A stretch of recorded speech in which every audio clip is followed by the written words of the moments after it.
share the frustration of Mr. Baker. The chairman of our Investigation Oversight Committee, Mr. Mitchell.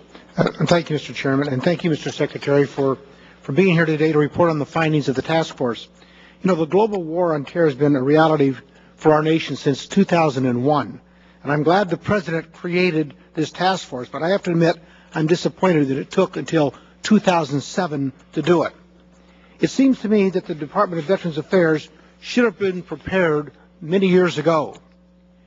Mr. Secretary, I visited the Carl T. Hayden Medical Center, that's the VA Medical Center in Phoenix. I have tremendous respect for the staff, but what they told me is that they are strained, that they're understaffed, and in some cases don't have the equipment they need. Aside from the administration's delay in addressing this issue, I'm concerned that the VA may not have the resources it needs to get the job done. Veterans tell me and VA officials tell me that the VA is understaffed and lacking the equipment it needs. Do you believe that the VA is under-resourced, and do you regret your decision not to ask for funds to allow the VA to handle the strain of the new veterans population? I think Congressman, the VA is adequately staffed to take care of this mission that we have.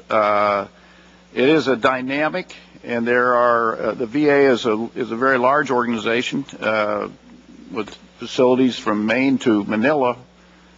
But overall, it is adequately staffed. The President, since he's been in office, has requested increases in spending for the VA that now are nearly 80% from when he came into office, and so yes, and I think also that while there may be exceptions because it is a dynamic and patient demand isn't static, and sometimes it will queue up in certain places, and we have an obligation to adjust to that.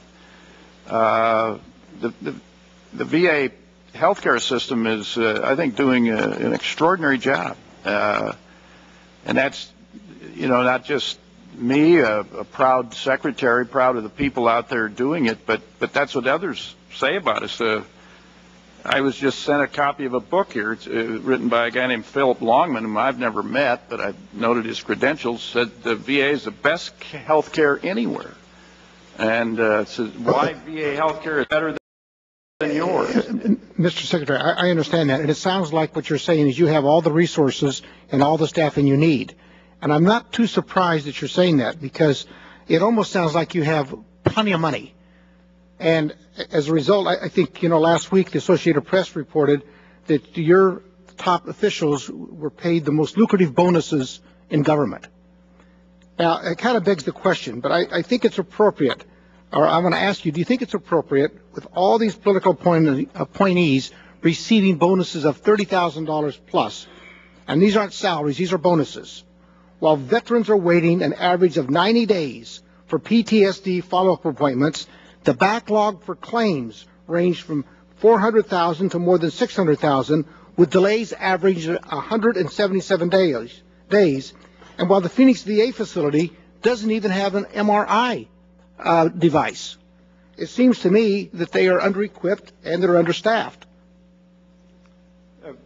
I will respond to that, Congressman. I want to adjust your paraphrasal of my statement when I think the VA is adequately staffed, and then you said, and it sounds like you think the VA has all the money it needs. I would say, given the size of the VA and the expanse of our capital system and its age, we can probably always make good use of more money at the VA.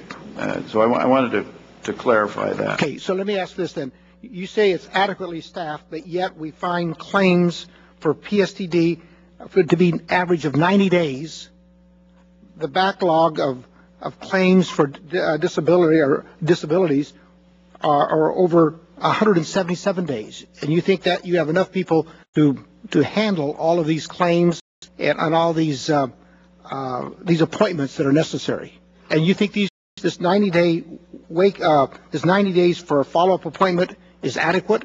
and you think that the average of 177 days is also adequate, and that doesn't take equipment, that takes manpower, and you say that you're adequately staffed. Is that right?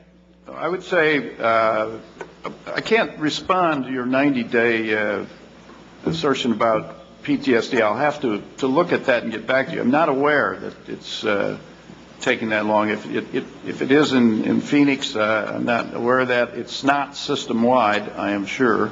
You are correct about the claims, and that is exactly right. It's taking about 177 days, but and that is too long, in my opinion. We have in the 08 budget a request, and so when I say we're adequately staffed, I incorporate our requests for personnel in that budget request for 450 additional claims evaluators, which we project will be able to bring that time down by at least 18%.